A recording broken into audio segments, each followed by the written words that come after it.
All right, so here we are, week 30 of pregnancy. This is it, the official start of that 10-week countdown. And if you're thinking, wow, this is suddenly getting very, very real, you are not alone. So, what's actually going on in there, and how can you get ready for the grand finale? Let's dive in. Yeah, that's the big question, isn't it? Your baby is busy putting all the finishing touches on their development, which means the spotlight is really starting to shift to their big arrival. So, in this explainer, we're going to cover the whole shebang, from what your baby's up to in these final weeks to how you can create a birth plan that feels right for you.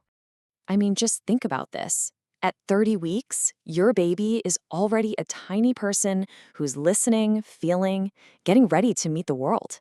It's this incredible point where all their final development and all your practical preparation, they finally start to line up. All right, let's officially kick things off.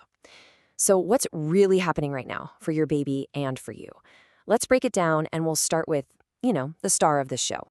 Okay, so let's peek inside the womb. There's this whole symphony of development going on. We're talking about the really crucial final touches that are getting your baby ready for life on the outside. You know all those little kicks and wiggles you might be feeling? They are anything but random. Every single time your baby grabs a hand or a foot, it's sending this super important sensory feedback straight to their brain. It's almost like they're creating a map of their own body. And that is such a critical first step for developing coordination. So, what's the magic behind all this new coordination? It's a process called myelination. And honestly, the best way to picture it is to think about insulating electrical wires. This fatty coating, the myelin, wraps around the nerve cells and lets signals travel so much faster.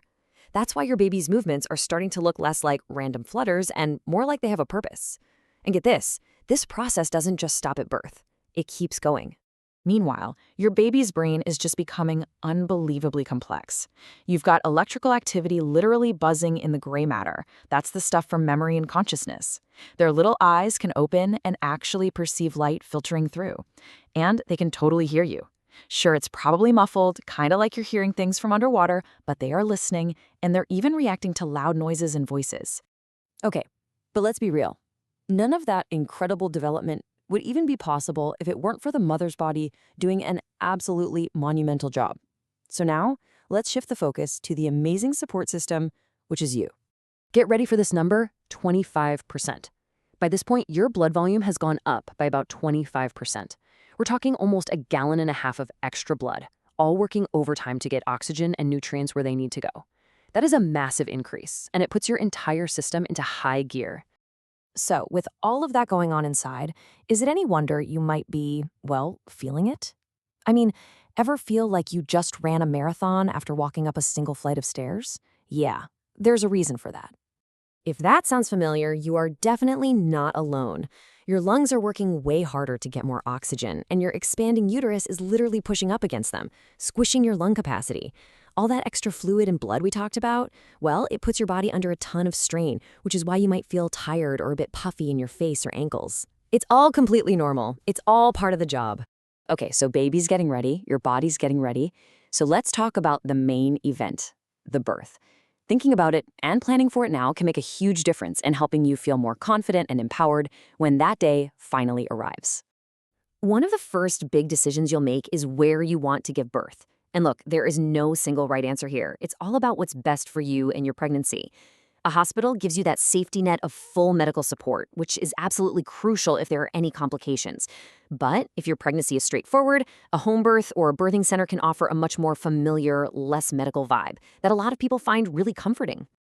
The fact that we even have these choices is pretty amazing. They didn't just pop up overnight. This has been a journey. It really kicked off back in the 50s with people like Dick Reed and Lamaze introducing breathing techniques. Then the 60s brought a huge push for a woman's right to choose. By the 80s, you had pioneers advocating for active birthing, basically trusting your own instincts. Every one of these steps has paved the way for the options and empowerment parents have today. So, how do you keep all these choices straight? A birth plan. But here's the secret. Think of it less like a strict set of rules and more like a flexible wish list. It's a great tool for thinking through your preferences and doing your homework. But honestly, the most important part is just being ready to be flexible. Because if there's one thing labor is famous for, it's being unpredictable. So to get you started, here are a few things to think about. Who do you want with you? Like in the room, for support? What's your vibe on pain relief? Are you thinking about an active labor with lots of movement, or are you leaning towards an epidural? And remember, there are no right or wrong answers here. Just thinking about it now helps you figure out what's really important to you. And then there's the practical stuff. Seriously, don't be shy about asking your hospital or birthing center a million questions. Find out their policies on everything: induction, birthing pools, how many people you can have in the room. Knowing this stuff ahead of time just helps manage your expectations and make sure everyone is on the same page. Okay, so your birth plan is starting to come together. Now let's switch gears to the final checklist. We're talking about the actual, tangible stuff you can do now that will make your life a whole lot easier once the baby arrives. First on the list, the baby's space. And hey, it doesn't have to be a whole separate room. A cozy corner works just fine. Getting their little area ready is such a great way to make it all feel real. And trust me on this one, you will be so glad you did it now while you still have a bit of energy. Next up, the great stroller debate. This can feel so overwhelming, right? But honestly, it just boils down to your lifestyle. If you're in the car a lot, a travel system that lets you click the car seat right into the stroller is an absolute game changer. If you walk everywhere, a lightweight stroller is going to be your new best friend. And for those very first few months, a carriage that lets the baby lie completely flat is just perfect. Okay, listen up, because this might be the single most important thing on the whole checklist. Build your support network. Now. After the baby arrives, your only job should be to rest, recover, and bond with your newborn. So talk to your partner now about how you'll split chores, ask friends and family to help with meals. Seriously, this is not the time to be a superhero. You need to delegate. It's funny, we put so much energy into planning for the birth, but what about after? The fourth trimester, those first 3 months with your newborn, that's when the real marathon begins. It's a time of huge change, healing, and just adjusting to a whole new life. Having a plan for your own support during that time is every bit as important as the birth plan itself. So that leaves one final question. What's your plan for the fourth trimester?